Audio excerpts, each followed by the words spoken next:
Welcome to Lovely Esteem. I'm Lovely, the auntie you always wanted, the sister girlfriend you didn't know you needed, honey. Today is May 13th, 2024.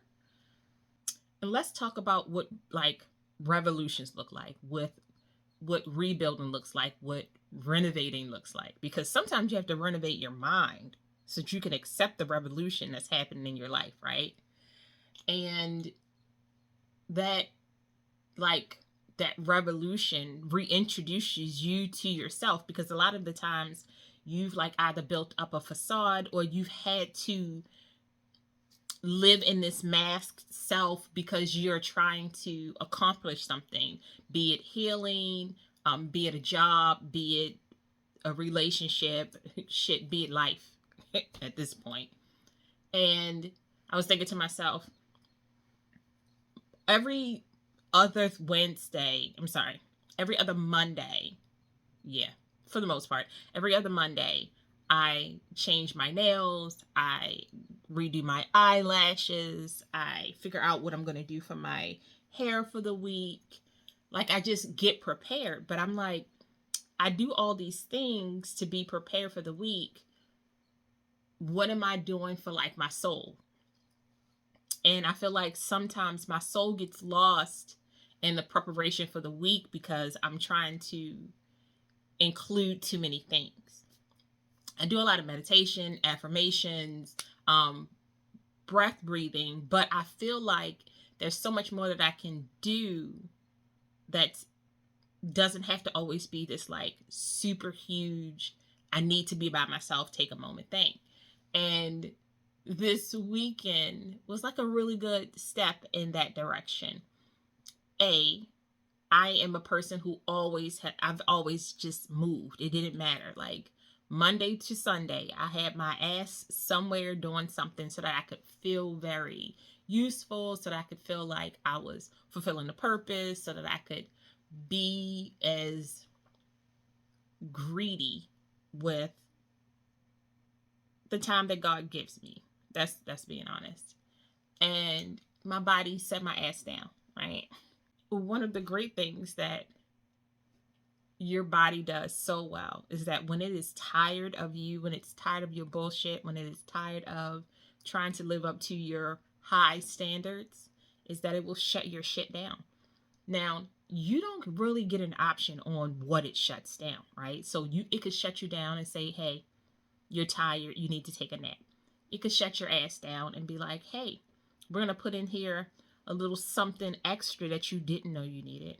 It could shut down your kidneys. It could shut down your brain. It could shut down your legs. It could make it so that you can't talk. And all these things come in different forms. A stroke, a heart attack, diabetes. It could be some fucking aneurysm, heart attack, anxiety, panic, the whole nine, right? And if you can prevent it, why would you not? That's what my brain, right? So I keep saying, this year is the year of maybe it's me. Not a narcissistic, self-centered way. But before I respond to something in a negative or inconsistent way, I need to pause for a moment and be like, read the room. What part do I play in this before I start lashing out, or before I start asking questions or answering things that may not have nothing to do with me, right? It may be just time for me to back up out the room, or it may be a moment where I need to think about what I'm going to say before I say it. Just paying attention to what's happening around me, because that's not something that I've always done. I mean, I'm aware of what's happening around me, but just making sure that I'm really present and listening to what's happening on either side of me. And my second one, this second half of the year, will be, if something happens to me, what do I want to leave behind for my family? Do I want to leave a mess behind for my family? Am I having them go through my things when they don't need to? Am I leaving them anything valuable with memories? Making sure I'm paying attention to life insurance, trust, and estates. I'm doing some things to make sure that they can be settled in case something happens to me. And the third thing is, how am I reintroducing myself to myself, right? What am I doing to make sure that I am working on fixing some of my trauma responses, my stress responses? What am I doing to really heal and mend the broken pieces of my inner child? What am I doing to really calm down and speak to the inner teenager that can still rage sometimes? What am I doing to really align myself and to give purpose to the young adult that didn't really get to live because it was so much stuff happening? And how am I doing that while staying present in the moment and embracing all of this beauty that's around me? Because as bad as things could be in my life, it's still not as bad as things could be in my life. And I understand that. Like, not forced positivity, because I don't want to pretend like something is good when it's not. That by itself will make you choke somebody out. But structured positivity, intentional positivity, constructive positivity, learning how to not just see the glass as half full, but if the glass is only half full, what can I do to fill that glass up in the most positive way, in an untoxic way?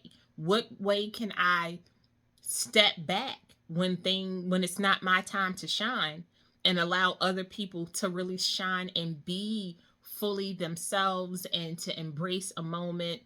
How can I make sure that I'm not putting a pause on somebody's happiness because I don't understand it?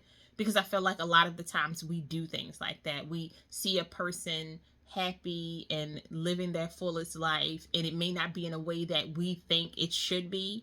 And so we comment like off the cuff when it had nothing to do with you, when you could have just shut your mouth. You could have just sat down and let that person live their fullest life, because it's not hurting you, right? It's just something that your brain doesn't understand. But a lot of the times, if we just sit the fuck down for 5 minutes, you can see the joy in another person and you want to see them have that joy, instead of you being triggered by their joy and trying to dim their light so that they somehow fit into this construct that the world fucking set up, yo. Like, the way you find happiness is the way you find happiness. If you're not hurting anybody, and I mean that for wholeheartedly, you're not hurting anybody, it's time for everybody else to sit the fuck down and let you find your joy, let you find your happiness, let you heal the things about you that you need to heal. And there's no time limit on that. There's no age bracket on that.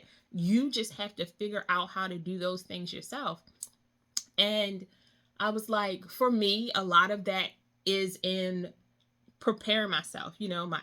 I love to do my makeup. I love hair. I love jewelry. I love getting dressed up. I love doing my nails. And when I first started doing my nails on my own back in May of 2023, I was like, I'm doing this to save money. And yes, I have saved money, but I've also saved like some mental stress where I get to focus on myself. I get to sit down and focus on me and do something that I enjoy and I love.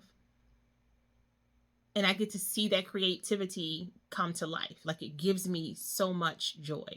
But I feel the same way when I do my eyelashes. Like, sometimes self-care is really taking care of yourself. And sometimes when you take care of yourself, it means actually taking care of yourself.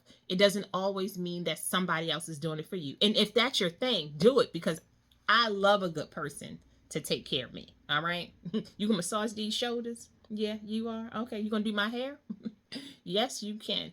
You gonna do my nails if you want to. Them toes? Yeah. However, if I'm doing it for myself, it's a different kind of joy that I find in that. And it doesn't make me feel like it's not an inconvenience for me to take care of me. Like, I'm me, bitch. Like, I gotta want me to be the bestest me before I expect anybody else to treat me the way I demand people to treat me, right? And the bestest me be having her nails did and feeling fly and trying to figure out how to lay this wig down if I want to do a wig, or have my hair out if I want to have my hair out. Like, it's giving myself choices. And I feel like those are the things that really help me heal, because I love having free time choices. I love having the freedom to think about what I want to do and then implement that thing and or change it if I see fit. And we don't always get to do that because you either have other responsibilities, there's a dress code, or there's just this nagging thing that prevents you from being able to really feel like you deserve to demand the life that you want. So I said, you know what? I am not interested in being stressed out because I don't need my body to react to some shit that I didn't want. Because I tell people all the time, it's all fun and games until God starts laughing. His jokes ain't the same kind of jokes as my jokes. My jokes is funny jokes that's corny. His jokes is life-changing jokes that's not corny. It's poignant, and I don't need a poignant joke. I just want a corny joke. Anyway, be good to you. I'm gonna be good to me. I'm gonna work on myself. Whew. Do my lashes, plug my eyebrows, do my nails, fix these toes, figure out what's going on with my hair, and enjoy it because it's a privilege to be able to do those things. Not everybody has that. Shit, not everybody has that. And that's something that I always think about. Not everybody gets the choice to choose. Not everybody gets the choice to choose. Know that. My doggy, his little ears bothering. His little ears bothering him. He's getting old. He's doing a mosh pit in the middle of the hallway. It's not good. Anyway, y'all be good. Bye.